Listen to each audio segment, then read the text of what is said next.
Gela Alonte tuluyan ng sumuko sa NBI matapos makipagsabuatan sa korupsyon ng flood control.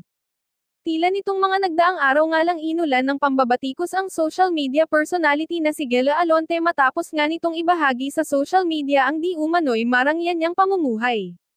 Kasunod nito talagang viral at trending nga ang pangalan ni Gela sa social media platform at ito'y binansagan pa nga ng mga netizens na isang Disney princess ng bansa.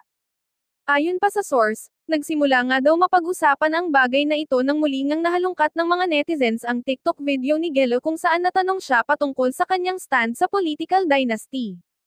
What are your thoughts about political dynasties here in the Philippines?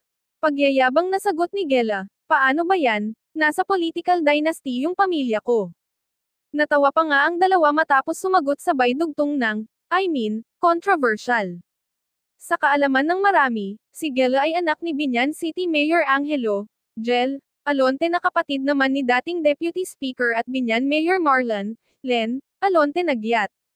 Maging ang kanyang lolo na si Bayani Alonte ay naging alkalde rin noong 1987 sa Biñan, Laguna. Kasunod naman na sunod-sunod na pambabatikos kay Gela ay tila binawi nito ang kanyang sinabi at inaming nagkamali siya. Ayon kay Gela, there's a difference between pulling others down and calling them out. The world would be so much better if majority chose to do the latter.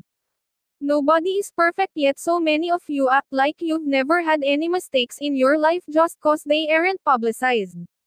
It's not fair to use others' mistakes against them when you can call them out properly, and give them a chance to grow and learn. Isn't that how it should be? Samantala mapapansin nga din sa buong social media ni Gela na limitado na nga ang comment section nito dahil sa kaliwat kanan na pambabatikos sa kanya dahil nga sa pakikinabang ng mga ito sa kaban ng bayan. Maging ang boyfriend nitong si River Joseph ay hindi nakaligtas sa mata ng ilan at ito'y dinamay na nga din sa isyu.